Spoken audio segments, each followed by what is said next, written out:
একটা গুরুত্বপূর্ণ আপডেট নিয়ে হাজির হয়ে গেছি।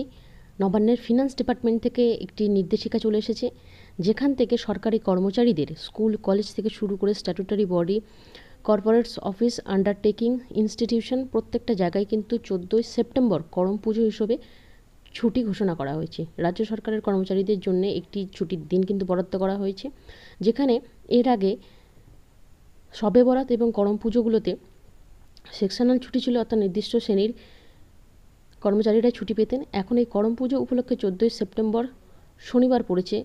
এখান থেকে যেটা বলা হয়েছে, দেখুন, স্টেট গভর্নমেন্ট হলিডে দিয়ে দিয়েছে। কোথায় না, state government office, local bodies, statutory bodies, board, corporation, undertaking and institution including educational institution controlled or own by state government, সমস্ত জায়গাতেই কিন্তু এই ছুটিগুলো দেওয়া হয়েছে।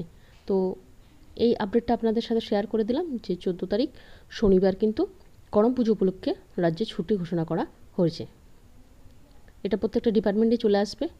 এটা ফিনান্স ডিপার্টমেন্ট থেকে আপাতত দিয়েছে। প্রত্যেকটা অফিসের নির্দিষ্ট যে ডিপার্টমেন্ট আছে সমস্ত জায়গায় কিন্তু এটা আবার শেয়ার করে দেবে, সেখান থেকে নির্দেশিকা চলে আসবে প্রত্যেকটা ডিপার্টমেন্টে। আজকের মতো এইটুকু। ভিডিওটা দেখার জন্য ধন্যবাদ। পরবর্তী ভিডিওতে আরও আপডেট নিয়ে আসছি।